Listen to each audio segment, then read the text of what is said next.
The word Photoshop is often used like, oh, you can just Photoshop that with the click of a button. And it's not true. It's really not true. Photoshop is such an amazing tool. It changed the whole photography world. Online culture would be a lot more boring if there weren't editing tools like Photoshop.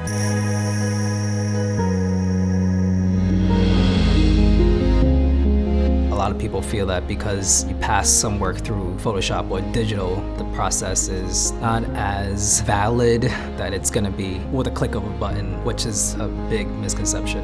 I feel like I do draw traditionally, but I just do it on the computer.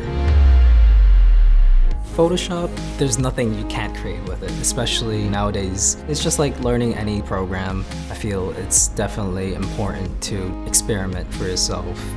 Just go crazy with it. I think a lot of my work is fantasy, but photorealistic. It's that floating world image, and people seem to be drawn to that. Usually a production company or advertising company would approach me and they would give me 1 or 2 images to work with as a start. With the Paul McCartney one, it was just him on stage in a black background. So I would have to take him and make an interesting illustration with it. I'd say typically 50 layers is normal, if not more. I'd say that would be the base. It's not just layers of random elements. You gotta have color balancing, and then you have to adjust levels. Just everything and anything could be a layer. 10, 15 years ago, I definitely wouldn't be able to create images like what I do today. I've talked to traditional artists before, and a lot of them are just kind of stubborn in trying it, or they feel like there'll be a cop-out if they do, and I don't agree with that. It's really no different than a regular traditional brush. It's just how you want to use it. Before the digital age, we used to retouch prints, nags, hectachromes. Everything was made with hands. Now everything can be Photoshopped. So editors, they put a lot of work on the post-production. The first thing is I start with a basic shaping. Make sure the body, face, the hair, the finger, the hands, the feet looks pretty good to the eye. Then I work my way in to do some details in the skin, blotches, zits, bags and wrinkles, red eyes, crossing flying hairs. I mean, I can go on and on. A good retouching job, obviously, is when you don't see it's retouched. There's still some quality into it, some luminosity, some shadow, it's still alive.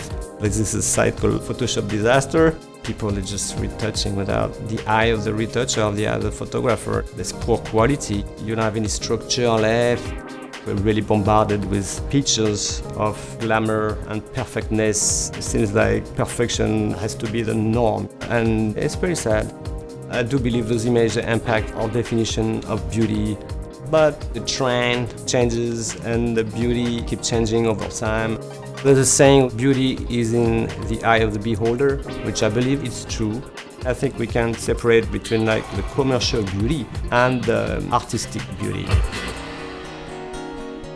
Photoshop has evolved along with remix culture in a very interesting way. It's become a dominant way to be able to illustrate their sense of humor or what they find is funny, what their ethics are. And images are much easier to spread than a blog post. Sometimes Photoshop memes can be a very simple way of communicating, but other times I think they can be quite deep and complicated. Casually Pepper Spray Cop, for example, was a meme that originated from this photograph of a police officer who was pepper spraying some Occupy protesters on campus. And a lot of people use this meme to make a statement about police brutality or to publicly humiliate Lieutenant John Pike. There's a really recent Photoshop meme called Thumbs and Ammo, in which movie stills having an actor holding a gun has the gun replaced with a thumbs up hand signal. And this one actually requires some very significant Photoshop abilities. And some people have said that it's an interesting way to make a statement about gun control or have an anti-gun sentiment. I'd say Photoshop has been empowering for people. It gives them the ability to humble celebrities like Beyonce's unflattering photos or politicians. And previously, people didn't really have such a way to get their voice heard in these regards. So these tools have really helped users to be able to interact with media and change it into whatever way they want.